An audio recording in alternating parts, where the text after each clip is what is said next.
అందరికీ నమస్కారం. ఆఫీస్లో క్లయింట్స్తో మీటింగ్ పూర్తి చేసుకుని అప్పుడే తన సీట్లో కూర్చొని ఒక్క క్షణం అలసటగా కళ్ళు మూసుకున్న నిర్గుణ మొబైల్ మోగింది. ఎవరో అని అనుకుంటూ ఫోన్ ఎత్తింది. హలో నిర్గుణ. ఎస్. అవతల కంఠం ఏం చెప్పిందో కానీ వాట్. అవును, హాస్పిటల్లో అడ్మిట్ చేశాము. నేను నమ్మలేకపోతున్నాను.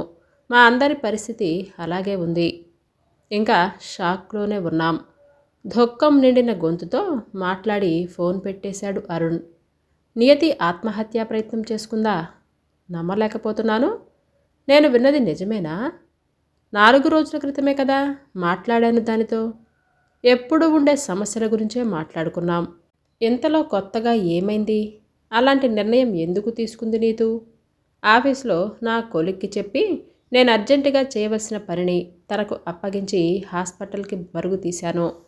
కొంగుతో మాటిమాటికి కళ్ళు తుడుచుకుంటూ దుఃఖాన్ని దిగమింగుకోవటానికి విఫల ప్రయత్నం చేస్తూ నియతి అమ్మగారు ఐసీయూ ముందు కనిపించారు. నన్ను చూడగానే కట్టలు తెంచుకున్న దుఃఖంతో నా చెయ్యి పట్టుకుని, చూసావా తల్లి ఎంత పని చేసిందో నీ స్నేహితురాలు అని అంటూ నన్ను కౌగులించుకొని ఏడ్చేయటం మొదలుపెట్టారు. ఓదార్పుగా ఆవిడ భుజం మీద మృదువుగా తడుతూ ఇప్పుడెలా ఉందాంటీ అని అడిగాను. 48 గంటలు గడిస్తే కానీ ఏమీ చెప్పలేమంటున్నారు డాక్టర్లు. ఏం చేసుకుంది? అడగలేక అడిగాను. నిద్ర మాత్రలు మింగేసిందట. వెంటనే అరుణ్ గ్రహించి అంబులెన్స్కి కాల్ చేసి హాస్పిటల్లో అడ్మిట్ చేశాడు. అంతా సర్దుకుంటుందాంటీ, మీరు ఏడవకండి అని అంటూ ఓదార్పుగా ఆవిడ భుజం చుట్టూ చేయి వేశాను. ఇంతలో అంకుల్ వచ్చారు. అంకుల్ వెనకాలే అరుణ్. సర్వం కోల్పోయినట్టుగా దిగాలుగా కనిపిస్తున్నాడు. చూసావా అమ్మా ఏం చేసిందో నీ ఫ్రెండు? అంకుల్ గొంతులో బాధతో సమానంగా కోపము వినిపించింది. అలా అనకండి అని సూటిగా అనలేక ప్లీజ్ అంకుల్ అని అన్నాను. నాకు ఆ సమయంలో ఇంకేం మాట్లాడాలో అర్థం కాలేదు. దూరంగా నిలబడి ఎటో శూన్యంలోకి చూస్తున్న అరుణ్ దగ్గరికి వెళ్ళాను పలకరించటానికి. డాక్టర్ ఏమంటున్నారు అరుణ్? పలకరించాను. పరిస్థితి క్రిటికల్గానే ఉందని 48 గంటలు గడిస్తే కానీ చెప్పలేమని అంటున్నారు. హెవీ డోస్ తీసుకుందట. కళ్ళల్లో తిరుగుతున్న నీళ్లు కనిపించకుండా పక్కకు చూస్తున్నాడు. Don't worry, she will be okay. మాటలు కూడబలుక్కున్నాను. Hope so. ఇక మాట్లాడటం ఇష్టం లేనట్లు పక్కకు తిరిగాడు. నేను ఆంటీ దగ్గరికి వెళ్ళి పక్కన కూర్చున్నాను. చీర కొంగు నోటికి అడ్డం పెట్టుకున్న ఎగిసిపడుతున్న గుండెలు దుఃఖాన్ని దాయలేకపోతున్నాయి. నా చిట్టి తల్లి ఏం పని చేసిందో చూశావా నిర్గుణ? కన్న తల్లిని బతికే ఉన్నాను కదా. ఏనాడు దాని బాధలు నాతో చెప్పుకోలేదు. చాలా సంతోషంగా ఉన్నానమ్మా అని అంటూ ఉండేది. మనసులో మోయలేనన్ని బాధలు పెట్టుకుని అలా నటించటం ఏమైనా బాగుందా తల్లి?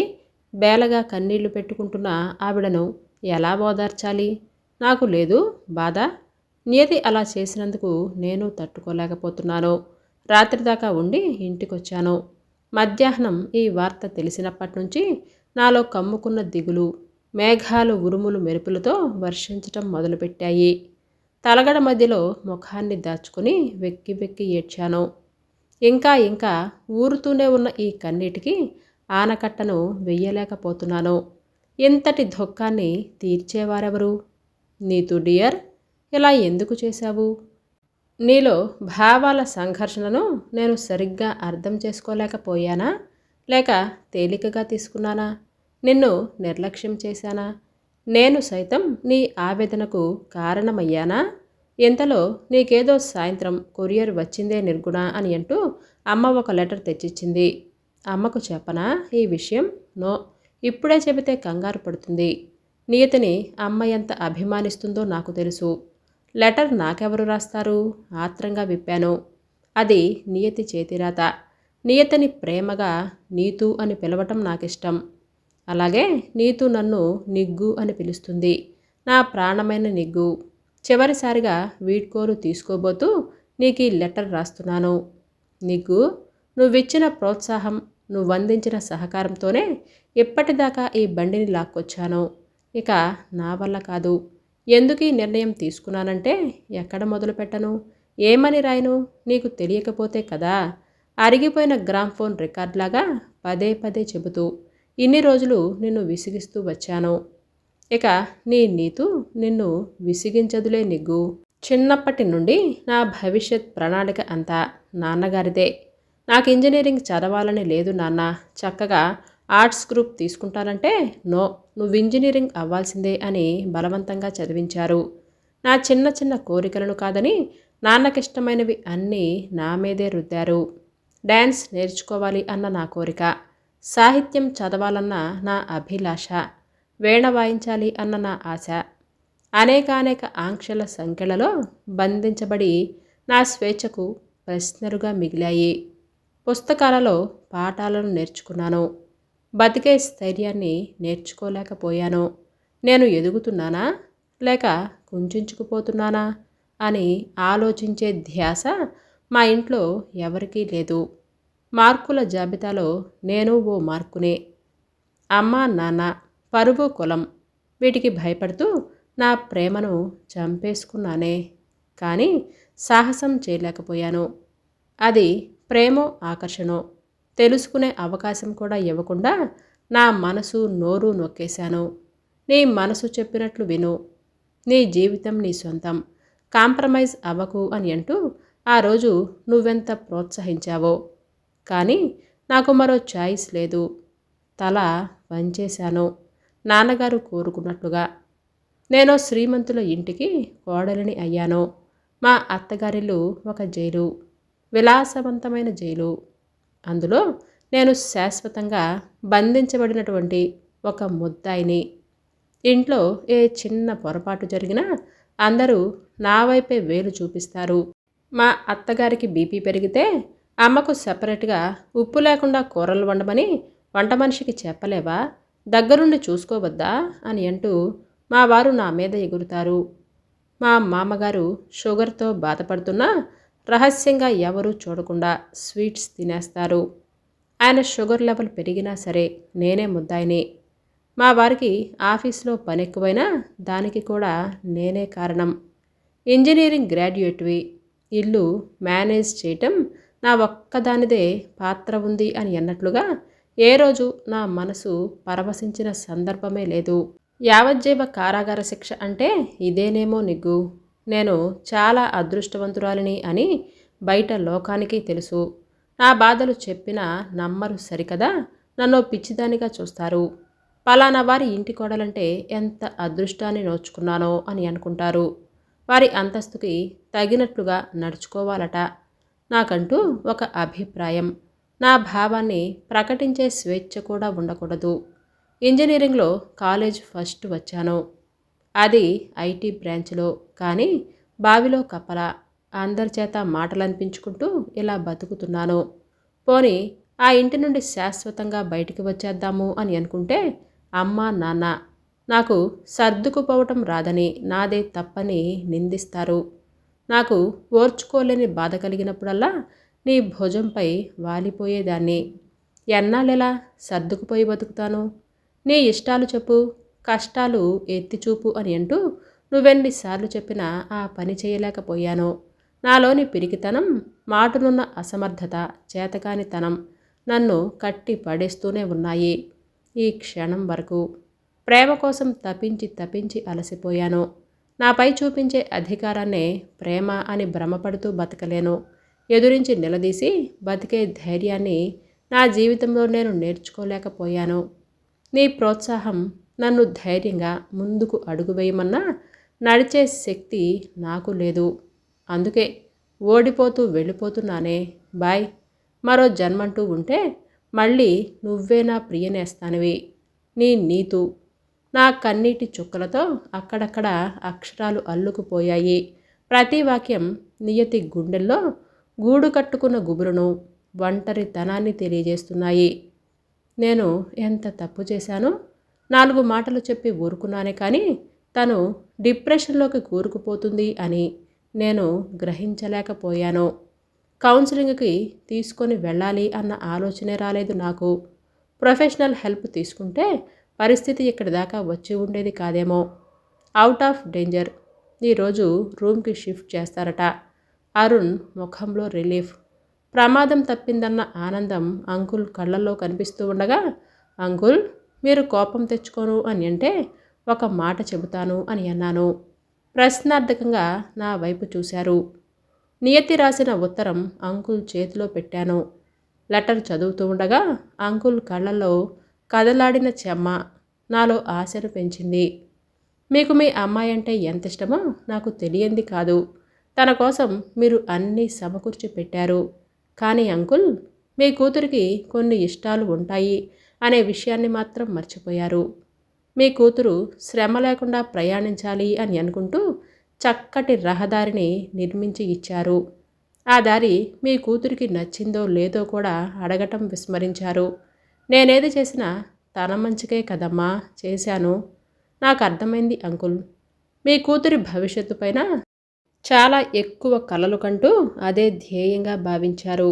మన మధ్యతరగతి కుటుంబాల్లో తల్లిదండ్రులు తమ పిల్లల కోసం ఎన్నెన్నో త్యాగాలు చేస్తారు. ఒక పరిధిలో ఉంచుతూ ఎంతో పద్ధతిగా పెంచుతారు. ఊపిరి సలపనంత పద్ధతిగా పెరుగుతాం మేము. గొంతులో ఏదో పడ్డట్లుగా అయ్యి మాట్లాడలేక చేతుల్లో ముఖం దాచుకున్నాను.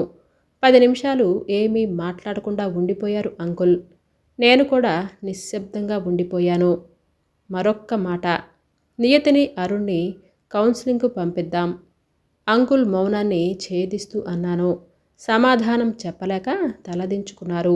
నియతిని నేను సమర్థించటం లేదంకుల్. తనలా తొందరపడకుండా ఉండాల్సింది. అయినా మనం ఎవ్వరం తనను నిందించవద్దు. కోప్పడి ఇలా చేశావేంటి అని తిడితే ఇంకా ముడుచుకుపోతుంది. మనసు విప్పి మాట్లాడదు. ప్రేమగా మాట్లాడదాం. నీకు మేమున్నాం అనే ధైర్యాన్ని కలిగిద్దాం. అంకుల్ మౌనంగా తలూపారు. ఆయనలో పశ్చాత్తాపం దహించి వేస్తుంది. అరుణ్, మీరు, నియతి కలిసి ఒకసారి కౌన్సిలింగ్కి వెళ్ళండి. పరిస్థితులు చక్కబడతాయి. చివరకు నన్ను ఈ స్థితికి తీసుకొచ్చింది మీ ఫ్రెండ్ అని బాధగా అన్నాడు అరుణ్. చదువుకున్న మీరు కూడా అలా అంటే ఎలా? నేను నియతికి ఏం తక్కువ చేశాను? మీరేమీ తక్కువ చేయలేదు అరుణ్. మోయలేరన్ని సుఖాలు, వద్దన్న కొద్దీ ధనం, చీరలు, నగలు అన్నీ ఇస్తున్నారు. కానీ తనకు ఏది ఇష్టమో తెలుసుకోలేకపోయారు. ఆమె సున్నితమైన మనస్సు ఎంత గాయపడితే ఇటువంటి పని చేసిందో ఆలోచించండి. మీ ఇంట్లో అది ఎన్నాళ్ళు ఒక దోషిలా, జీవశ్చవంలా బతుకుతుంది. చిన్నపిల్లాడు ఏడుస్తుంటే ఏడుపు మానటానికి వాడి ముందు ఎన్నో బొమ్మలు పడేస్తాం. వాడు చికాకుగా అన్నీ తోసేస్తూ అలాగే ఏడుస్తూ ఉంటాడు. కానీ వాడిని ప్రేమగా దగ్గరకు తీసుకుని గుండెలకు హత్తుకుంటూ ముద్దాడితే వెంటనే ఏడుపు ఆపేసి కిలకిలమని నవ్వుతాడు. నీతు మనసు కూడా అటువంటిదే. మానసికంగా తనను మీ మనసుకు హత్తుకున్నారా? తన మనసులోని ఆవేదన ఏమిటో తెలుసుకున్నారా? తనకి ఏం కావాలో అడిగారా? నీతు ఎంత ఒంటరితనంతో బాధపడుతుందో ఒక్కసారి ఆలోచించండి అరుణ్. అరుణ్ మాటలు రానివాడిలా తలదించుకున్నాడు. అతని ముఖంలో తప్పు చేశాను అన్న అపరాధ భావం కనపడింది.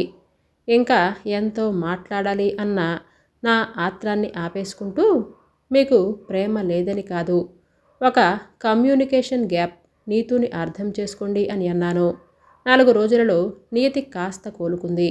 కాస్తంత ఆహారం తీసుకోగలుగుతుంది.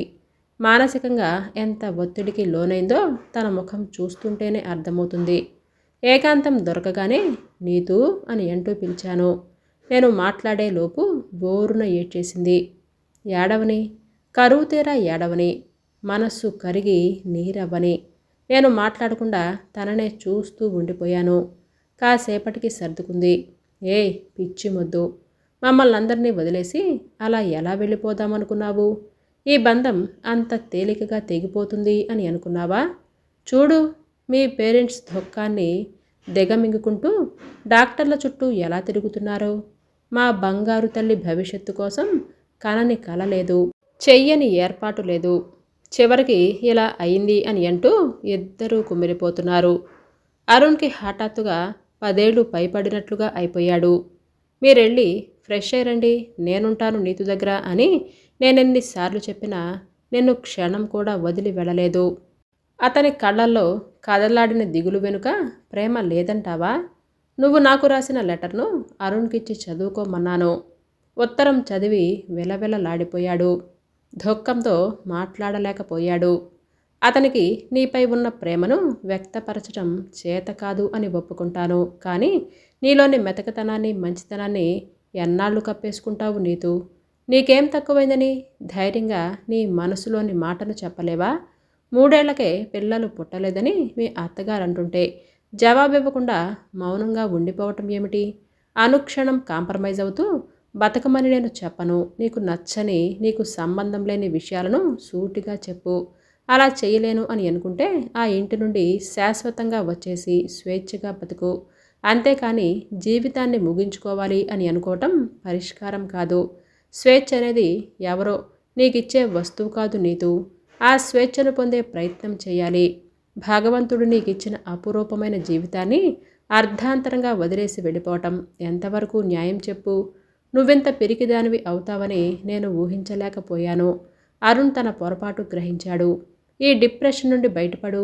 నా ఒళ్ళో తలపెట్టుకొని మాటిమాటికి కళ్ళు తుడుచుకుంటూ నేను చెబుతున్న మాటలకు చిన్నపిల్లలా తలూపుతున్న నీతి జుట్టును ప్రేమగా నిమురుతూ నీకు నేను లేనా నీతు అంటుంటే చిన్నపిల్లలా వెక్కి వెక్కి ఏడుస్తూ మరింత అంటుకుపోయింది. నియతి చేత మరోసారి ఇటువంటి పిచ్చి పని చేయను అని ఒట్టు వేయించుకున్నాను. ఈలోగా అరుణ్ వచ్చాడు. నియతి చటుక్కున అరుణ్ వైపు చూసింది. ఇద్దరి కళ్ళు క్షణం సేపు కలుసుకున్నాయి. నన్ను క్షమించవు అని అన్నట్లు జాలిగా అభ్యర్థనగా చూస్తున్న అతని చూపులకు ఆమె తల వంచుకుంది. నియతి తలను దిండు మీదకు జరిపి ఆమె నుదుటిని మృదువుగా స్పృశించి నెమ్మదిగా బయటకు అడుగులు వేశాను. వారిరువురికి ఏకాంతాన్ని కల్పిస్తూ. కథ పేరు మాటరాని మౌనం. రచన యశోద కైలాస్ పులుగుర్త గారు. హాయ్ అండి. ఈ కథ మీకు నచ్చిందండి? అయితే లైక్ చేయటం, సబ్స్క్రైబ్ చేయటం, షేర్ చేయటం మర్చిపోవద్దు. మీ అమూల్యమైన అభిప్రాయాలను నాకు కామెంట్స్ రూపంలో తెలియజేయండి. Thank you for watching.